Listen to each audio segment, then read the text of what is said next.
عايش زي الكلب. انت بتلحس رجلين قاسم بيه، وقاسم بيه بيلحس رجلين صدقي، والصدقي بيلحس رجلين الملك، والملك بيلحس رجلين الانجليز. اهلا بيكم في سينما ميرا. فيلمنا بيبدا من شقه بسيطه بتجمع 3 شباب، بس في الحقيقه هي مش بس شقه، دي معمل تجارب اجتماعيه بيمثل فيه كل واحد طبقه او توجه. علي طه ثوري حالم مؤمن بالاشتراكيه والمساواه، شايف ان التغيير ممكن حتى لو كان بطيء لكنه غرقان في المثاليات.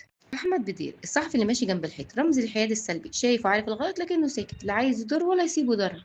محجوب عبد الدايم بطل القصة، الشخصية الأكثر اشمئزاز، انتهازي ووصولي اللي مستعد يبيع أي حاجة حتى نفسه، ناقم دايما على حياته وعيشته. وبنشوف ده في مشهد ومحجوب بيبص على قصر وهو ماشي ويسأل نفسه، يعني ميزان الكون كان هيختل لو اتولدت في قصر زي ده؟ يعني كان اتلخبط ميزان الكون واتولدت في قصر، في فيلا من دول، وسط العز والفخفخة وابن أكابر. وده بيورينا قد ايه محجوب كاره لحياة الفقر اللي هو عايشها، والسؤال هنا مش فلسفي، ده بداية مبرراته عشان يبيع نفسه. وده بيبان اكتر لما شحات يقول له قرش صاغ الله يعلي مرتبك، محجوب ما يردش عليه ويقول في نفسه اديني انت قرش صاغ وخليه يوطيها. قرش يعلي مرتبك. اديني قرش انت وخليه يوطي مربي. وهنا بنعرف ان محجوب مستعد يوطيها وبكل رضا، وده سؤال الفيلم بيطرحه، هل الفقر مبرر لبيع المبادئ، ولا الفقر بيكشف النفوس الضعيفة اللي عندها استعداد تبيع؟ كلمة طز اللي كان محجوب بيستخدمها في كل حاجة ما كانتش مجرد لا مبالاة وتناحى منه، دي فلسفة كاملة واسلوب حياة، كأنه بيان صريح لليأس والأنانية. طز طز طز هي كسبان.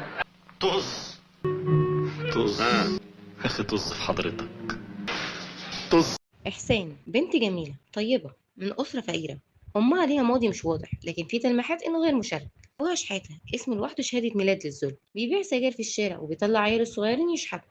إحسان بتحب علي طه حب حقيقي، لكنه حب مش قادر يأكلها ولا يلبس إخواتها. من كلام علي عن الاشتراكية وكلام إحسان عن الجوع، الفجوة كانت بتكبر، والسؤال بيفرض نفسه، هل المبادئ تنفع لما الجوع يدق الباب؟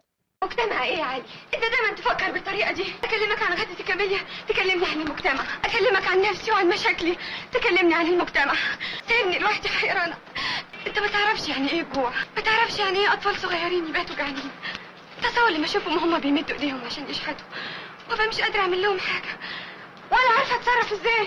محجوب بيروح بعد ما بيقضي دقايق مع إحدى الساقطات في وسط صناديق الزبالة، لكن البواب بيقوله لازم يسافر عشان يطمن على أبوه عشان مريض. بيسافر محجوب لأبوه، لكن بدل ما يطمن عليه بيلومه على مرضه. حطة القطر يقابل سالم الإخشيدي، نموذج للنسخة المتطورة من الانتهازية، من ابن نفيس العجانة لمدير مكتب وكيل وزارة. محجوب بيروح له عشان يطلب منه وظيفة، لكن سالم بيعامله بتعالي وتناكة، لكن تناكة وتعالي سالم مش بتشكل أي عائق لتناحة وبرود محجوب اللي تخليه يدوس على كرامته اللي مش موجودة ويروح للمكتب يكرر طلب. سالم بيعينه في مجلة بنص جنيه في الشهر، ده بيكفيه لحد ما يخلص ال4 شهور اللي فاضلين وياخد الشهادة. الوقت اللي علي طه مشغول فيه عن إحسان بالمجتمع والاشتراكية والكلام اللي هي مش بتفهمه، كان ضغوط أهلها عليها بتكتر وبيتهموها إنها سبب الفقر اللي هم عايشين فيه، زائد كمان قاسم بيه الراجل الغني اللي بيطاردها كل شوية وشايف إنها فريسة سهلة ليه، لحد ما بتضعف إحسان وبتسلم نفسها بإرادتها لقاسم مقابل فلوس وفساتين وهدوم جديدة وهدايا لأهلها اللي ما ترددوش لحظة رغم إنهم عارفين إن التمن كان شرف بنتهم. بتمر الشهور وبينجح محجوب ويواصل رحلة النفاق ويروح لسالم رغم كرهه ليه عشان يشوف له وظيفة أحسن. بارك الله فيك وعليك، مفيش حد قدامي غيرك، فأنت خير معين، فأنت فخر بلدنا وأستاذنا وملاذنا عند الشدائد. أنا سلمت أمري إليك يا سالم بيه، والله تستحق الوزارة بجدارة، أنت أستاذنا ومنبع خيرنا. تأكد إني همشي على هواك دايما، أنا هفضل طول عمري أسير فضلك يا سالم بيه. عليه يكتب عن إكرام هانم نيروز، واحدة من سيدات المجتمع، ولو كلامه عجبها هتأكله الشهد. بيجهز محجوب ورقته وقلمه وبيستعد لكتابة مقال عن نيروز هانم، لكن بيجيله مرسال من سالم بيروح لمحجوب، وعلى غير العادة بيقابله سالم بالود والترحاب، وبيتفاجئ بسالم بيعرض عليه وظيفة أهم، لكنها مش وظيفة وبس، دي صفقة وفرصة من اللي بتيجي مرة واحدة في العمر. هيشتغل سكرتير لاسم بيه، بس لازم يتجوز قريبته. في البداية محجوب كان فاكر إنها ست كبيرة وشكلها مش حلو، لكنه بيفهم الحكاية لما سالم بيقول له صاحبته. بيقول محجوب في نفسه ما تقول بصراحة يا ابن أم سالم عشقته. بيوافق محجوب أول ما يشوف الفلوس في إيد سالم. يوم الفرح محجوب بيدخل وبيتصدم، العروسة هي إحسان.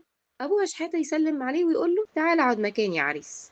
والمشهد ده مش بس صادم، ده واحد من أبلغ الإسقاطات في تاريخ السينما. محجوب يقعد مكان شحاتة وفوق دماغه قرنين زي تاج، كأن الدياسة بقت شيء يورث. سالم بيفرجه على الشقة ويقول له كل الشقة ملكك ما عدا الضرفة دي. يسأله محجوب ليه؟ يقول له دي بتاعت قاسم بيه، هيجي كل سبت الساعة 6، وده طبعا تمن الوظيفة والشقة والعفش والسفراجي. بيعيش محجوب وإحسان 6 أيام سوا، واليوم السابع لقاسم، والأغرب إن الاتنين متأقلمين، مفيش مشاعر مفيش كرامة، بس في اتفاق، كل واحد باع نفسه بنفس السعر ونفس السبب. هي دي الطريقة اللي تنفع معاهم، لو قلت لهم الحقيقة واستضعفت ياكلوكي، هو ده المجتمع الراقي. الكذب والفشخرة هم مفتاح بابه. حتى المرتب محجوب بيقسمه ويشيل 2 جنيه لأهله، بس يرجع ياخدهم ويكتفي إنه يبعت لهم جواب. في لحظة بتتغير الموازين، قاسم بيبقى وزير، إحسان تقول لمحجوب فيفرح ويقول نفسي أترقى درجتين، وهي ترد اعتبر نفسك اترقيت، ده ما بيرفضليش طلب. أبوها ومحجوب يزقوها ناحية أوضة النوم بكل رخص، واحد باع بنته والتاني باع مراته. محجوب اللي كان بيتوسل وظيفة بقى دلوقتي بيتعالى على سالم، وسالم بيطلب عدالة في الترقية ومحجوب بيرفض، لكن سالم ما بيعديهاش كده، ونظرة عينه بتقول لكل خنزير يوم. يوم السبت قاسم جاي ومحجوب بيسيب البيت كالعادة، بس الباب يخبط وبيطلع أبوه بعد ما سالم كلمه واداله العنوان. أبوه بيتصدم من البيت ومن مراته ومن اللي بيحصل، لكن الصدمة الأكبر بيشوف من ورا الإزاز قاسم بيبوس إحسان. بيسأل مين ده، بيرد محجوب ويقوله ده حمية، وبعد شوية بتيجي مرات قاسم وتفضح كل حاجة بعد ما بتهزق محجوب. أبوه بيمشي مهزوم، لكن محجوب ما بيتأثرش وبيقول لإحسان الدنيا مش هتقف والحياة هتمشي، الفيلم خلانا نشوف نهاية مفتوحة. علي طه بيوزع منشورات بيحاول يغير في مجتمع فاسد، ومحجوب بيعيش مع إحسان في بيت بيع الشرف، والدنيا ماشية رغم العافية. ما تزعليش يا احسان، ما تحمليش هم. بكره قاسم بيه سكتها بشويه مجوهرات يكتب لها كام فدان، ومفيش اي جريده هتتجرأ وتكتب الخبر. مش ممكن هيجرى لنا حاجه ابدا. بكره يقعد سنه او سنتين في نادي محمد علي، قليل ما عملوا له مظاهرات ورجعوه بطل رئيس وزاره. احنا عايشين في مجتمع وسخ، واللي يكسب هو الاوسخ.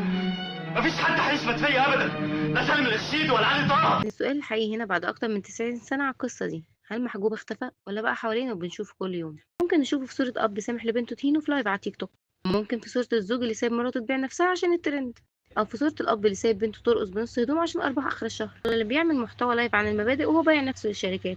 اللي بيشتغل في شغل بيعرف إنه فاسد بس الفلوس حلوة. محجوب مش مجرد شخصية في فيلم، محجوب فكرة، وطول ما احنا ساكتين عنها هتعيش للأبد وبس كده.